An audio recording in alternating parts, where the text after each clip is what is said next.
probably going to do 1.2 million this year from Lovable.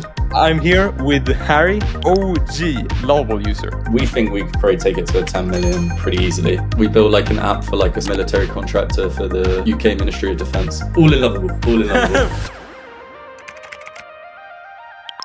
Welcome, Harry. Hello, everyone. I mean, you've been using Lovable for how long? Since it was open source and called GPT Engineer, and it cost $1.20 to run a prompt, so a very long time ago. But you're running a Lovable agency right now. That's pretty big.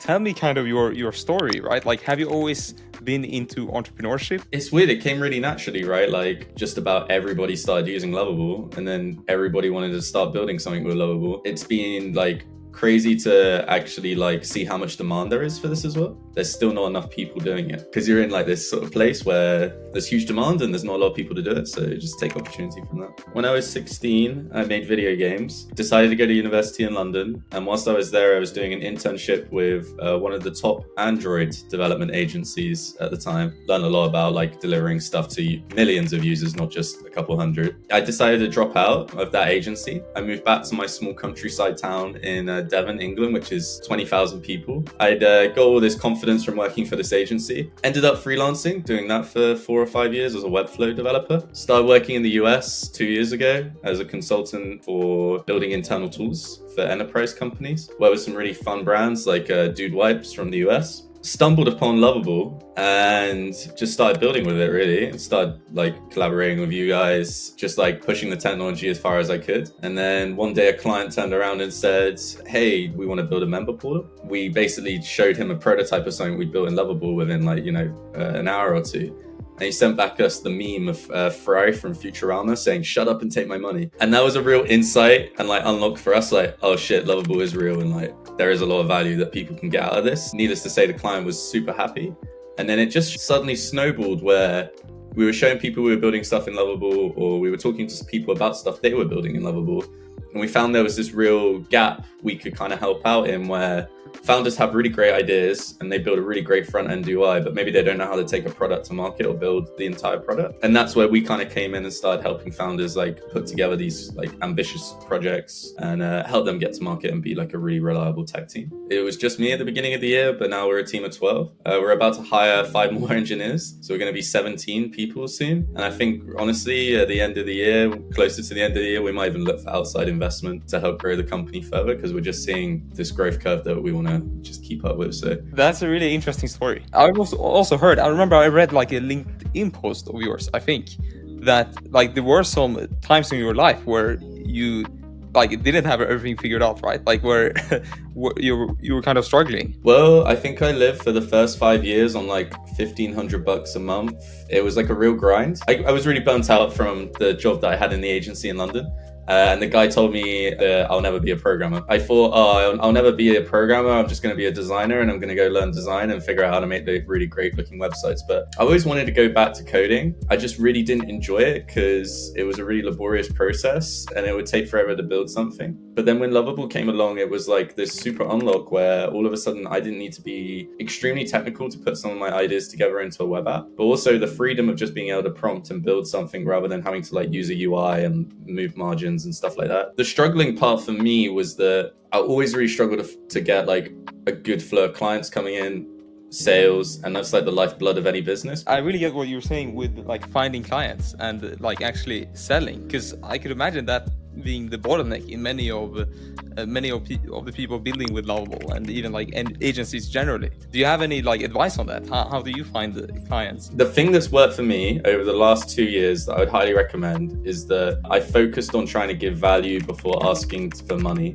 So I saw some people posting on Discord that needed help, and I just happened to have a conversation with them and like help them out. And it just turned out that that person that I helped was some big shot in the Bay Area, and they had some people they were working with and they wanted me to help out because they had no time. And it was like a really natural way for me to get my first few clients in San Francisco.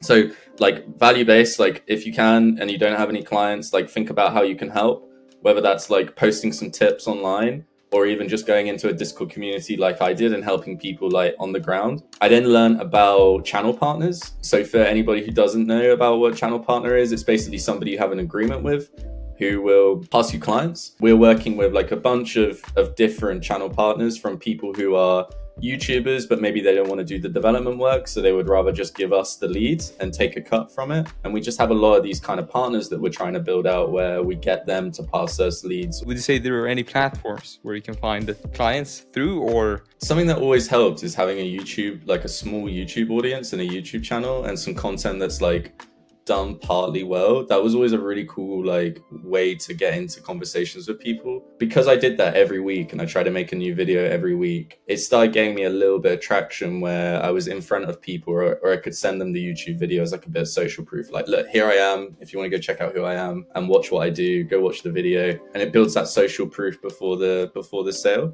I think the tactic is to go the other way around when you're starting out. It's more about like knocking on people's doors, going to like communities where you might find other founders, Reddit, Discord, etc., providing that upfront value, and then trying to get your first few clients like that, rather than like wasting a load of time trying to become like a guru on Twitter or YouTube and maybe not like getting the benefit from it, you know? Yeah, when it comes to building websites, what are your tips there? Like, how does the process look like? The first is that we always have a kickoff call with the client. That's like a real cool workshop where we just get in and do some whiteboarding, and we're asking them, what are the features that you want in the app? What does it need to do end to end? And like what's stuff that can't be missed that has to go into the app, and try and like put together that like scope of work of what is it we're actually trying to solve and how much time do we have as well. When it actually comes to building, what we found recently actually is the best thing to start with is a style guide and a design system, and to put together the look and feel of your app first before you start building.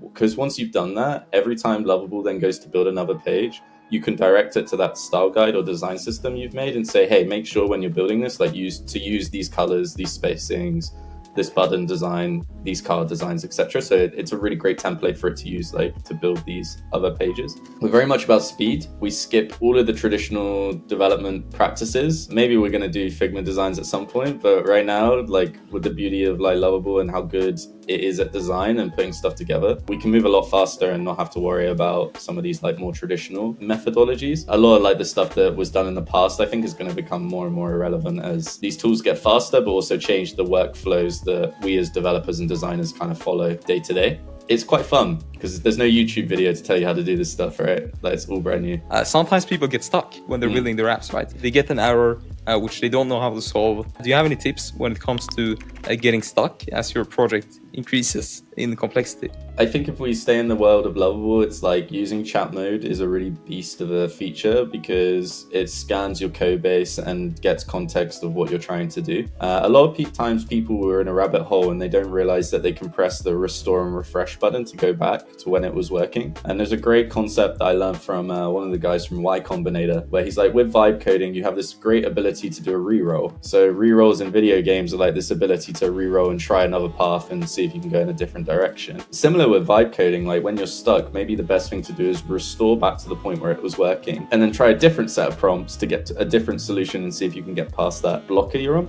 I think a lot of people will get into this mindset of like, I just need to keep prompting, and they'll write like 50 prompts and still at the end they haven't solved their problem. And it's just about taking that step back and trying to like come at the problem with like a different solution. I see kind of like three types of builders in Lovable. I see the agency who is building products for clients. And then I see maybe the person working for a large company who's building internal tools just to speed up the work.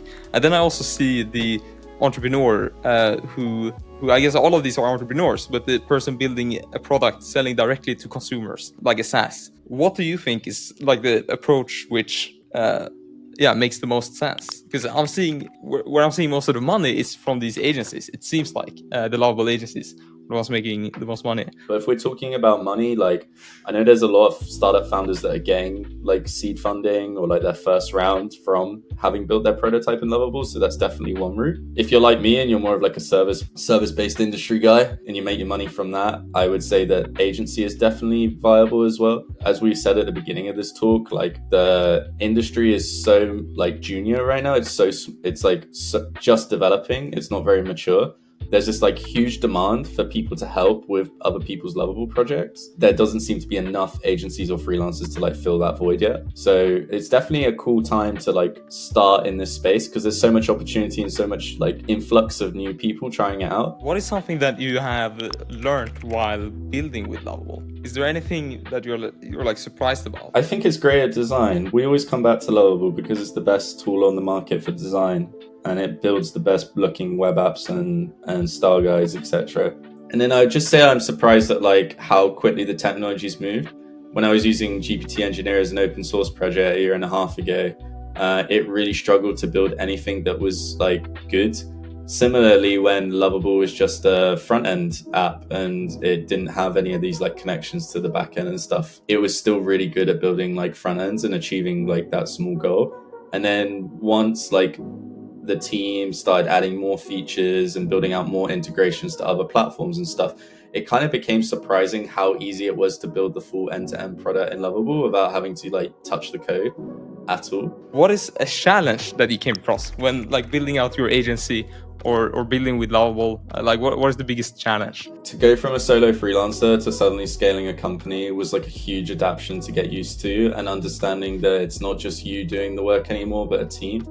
And then understanding how to like hire and retain great talent, but also like transfer all of the information that's in my head from the last 6 years and be able to like disperse that among the team. Okay, but so how much revenue are you guys making a month or a year? Yeah. So we're probably going to do 1.2 million this year from Lovable projects, which is insane to say. We work at a very good profit margin, so like 50 to 60% of that we'll probably take home, which is really cool. And then we've also already been offered to be bought out by a couple of investors, a 5x evaluation of $5 million. But we think we can go further than that. So we've like said no to all of them, and we think we could probably take it to a $10 million agency like pretty easily. If you think about it, I started at the beginning of this year with just by myself, and we've already hit like 1.2 ARR. So the sky's the limit. And I think as we start to formalize and get more used to using these tools and all the tips and tricks that we know and like finding a process and stuff, like next year I'm very excited to try and like 10x that and hit our 10 milli mark, because it's definitely possible. And you know, as I said, there's so much demand. There's so many traditional agencies doing a shit job, and there's so much opportunity for people to come in and like blow them away with a Lovable project and build and like add a lot of value. So wait, how much were you making 3 months ago when you were alone? Oh, so at the beginning of the year, I was probably making like a month. I would say a good month, it was like 20K, but I'd say we were probably around like the 5 to 10K mark in like average revenue, which I think is common for a lot of agencies. They're sort of stuck at that point. But the difference for us was the demand went up, and we started getting to the point where we were making like 50 to 100K a month. And then with some of our enterprise clients, we've signed yearly contracts for this year.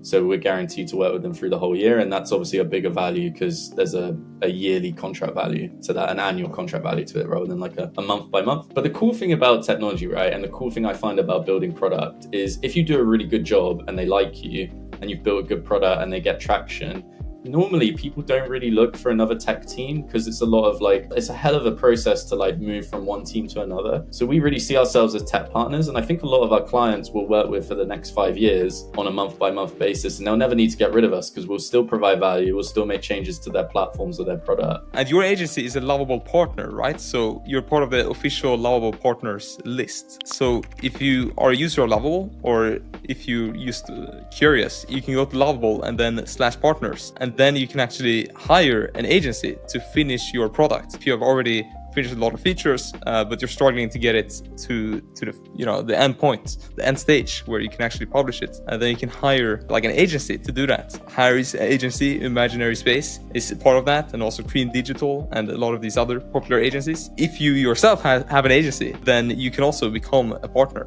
and get the customers through Lovable. We built like an app for like a 700 person drone company that's a military contractor for the UK Ministry of Defence. All in Lovable. Thank you so much for being here, Harry. So like I'm on all social media. If you want to follow me on Twitter, YouTube or LinkedIn, it's Harry Mckay Roper. And as well as that, if you want to check out the agency, it's imaginaryspace.co.uk. And then if you want to take a really cheap and I think high value course on what I know about Lovable and everything that I've done over the last year, you can go to a classwithharry.com. And if you use the promo code Lovable in all caps, you can get 50% off as well. No pressure to take the course. I think it's just useful. I saw some people posting a $200 one and I was like, no fucking way. So that's why it's $35 because I don't think education should be that expensive. And I'll try and post as much as I can on Twitter and YouTube in the future. So go follow me on there as well. Let's go.